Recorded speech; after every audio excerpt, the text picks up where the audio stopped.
Assalamu alaikum. Myself Ansari Safia from Department of Physics, JAT Arts, Science and Commerce College for Women Malegaon. Now today's topic is differential equation of transverse wave.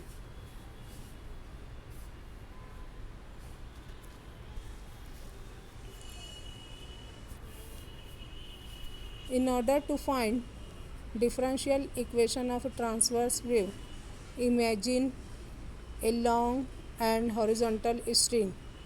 It is fixed at one end. The other end is held in hand. If the hand is moved up and down, transverse waves are seen to move along the string. Now let us take a small element of the string in a displaced condition. Figure shows such an element of the string in vibration mode. Let T be the uniform tension in the string and mu the mass per unit length. It is assumed that the wire undergoes a small displacement along y direction. Let delta L be the length of the element in the displaced condition. The tension T be the normal to the cross-sectional areas of the element of the string at point P and Q. Let theta 1 be the angle made by tension T with the horizontal axis at P and theta 2 the angle made by T with the horizontal axis at Q. Let the tension T be resolved along x and y axis as shown in figure. Now here tension T is resolved along x axis and y axis.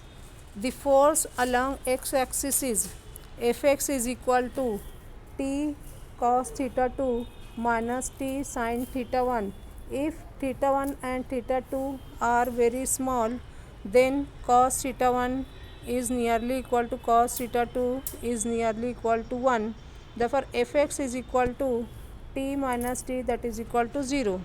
Now the force along y axis will be F of y is equal to T sin theta 2 minus T sin theta 1. If theta 1 and theta 2 are very small, then sin theta 1 is equal to tan theta 1 and sin theta 2 is nearly equal to tan theta 2. Therefore F of y is equal to T tan theta 2 minus T tan theta 1. Tan theta 1 and tan theta 2 represent slopes of the string element at points P and Q respectively. Therefore tan theta 1 is equal to curly y by curly x at the point P and tan theta 2 is equal to curly y by curly x at point Q.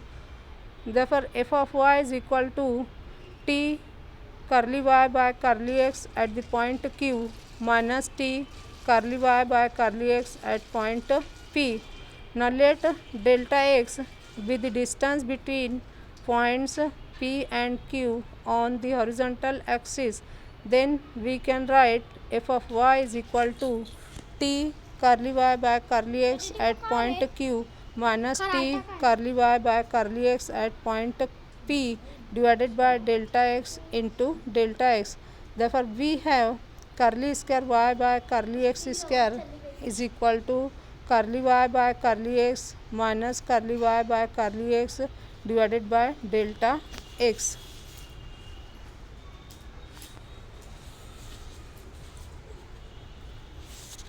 Now f of y is equal to T curly square y by curly x square into delta x. Now this force produces acceleration along y axis. So the acceleration will be curly square y by curly t square. According to Newton's second law of motion, f of y is equal to m curly square y by curly t square, where mass per unit length is mu and length of the element is delta L, the mass of the element will be mu into delta L. Therefore, f of y is equal to mu delta L into curly square y by curly t square. Comparing the two equations, we get t curly square y by curly x square is equal to mu curly square y by curly t square, or curly square y by curly x square is equal to mu by t curly square y by curly t square. Now this equation represents differential equation of transverse wave on the string. Now the general equation of wave motion is given by curly square phi by curly x square is equal to 1 by c square curly square phi by curly t square, where c is velocity of light. Comparing the two equations, we get 1 by c square is equal to mu by t. Therefore, c is equal to under root t by mu. Now, this equation gives velocity of transverse waves on the string. So, this equation shows that c is directly proportional to under root t when mu is constant. Thank you.